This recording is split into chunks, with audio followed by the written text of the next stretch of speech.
Hello and welcome to another episode of the Arkham Chronicle.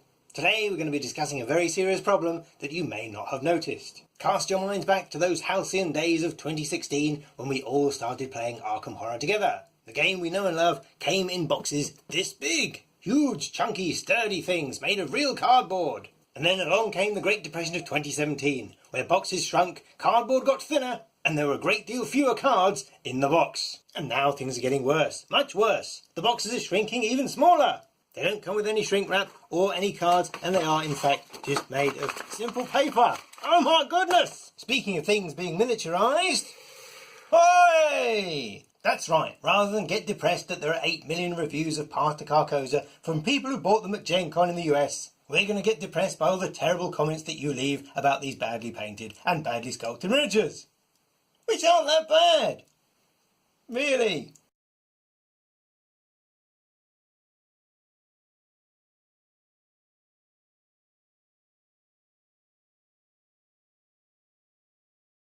First up, we have our favourite failed actor turned gravedigger, Prince of Denmark himself, William Yorick, who looks like he stepped straight out of a 70s cop show or a Beastie Boys video, with that geography teacher jacket and very wide jeans and matching denim shirt. They have captured the iconic gloves and the spade, and it is a spade, not a shovel. The beard is disappointing, but it is present, as is his floppy hair. There's plenty of detail on the buttons and the creases of his clothing, and they have managed to pick out the rather chunky fingers in the gloves. The black vacant eyes do make him look a little bit X-Files, and it looks like a lot of dry brushing has gone into the skull.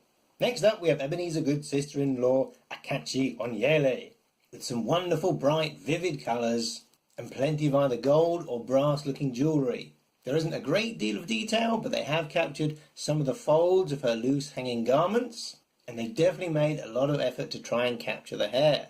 Whilst it's more of a plait than either the cornrows or the dreadlocks that the original artist was going for, they've certainly put some effort in.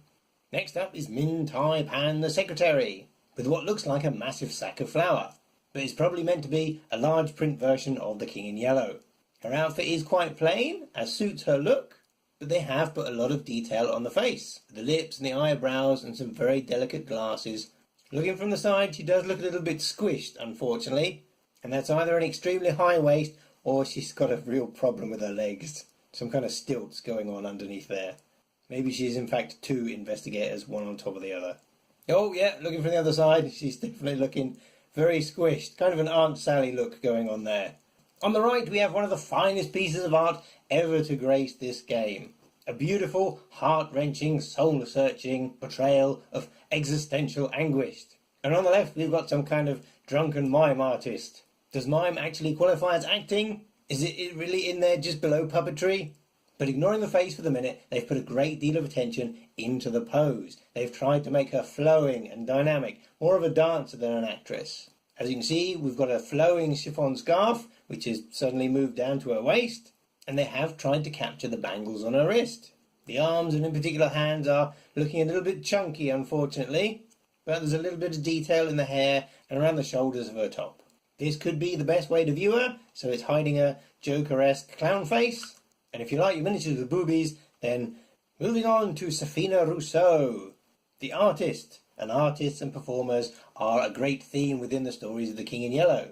The unfortunate thing about creating an original investigator is that there is no miniature to accompany it. And in the world of artists and miniatures, you don't generally find too many painters. Normally it's swords or guns or claws, not paintbrushes. You are going to have to fend for yourself on this one. Okay, we did reasonably well. We got all but one. Oh, no, wait! £41 for a $3.99 bit of plastic?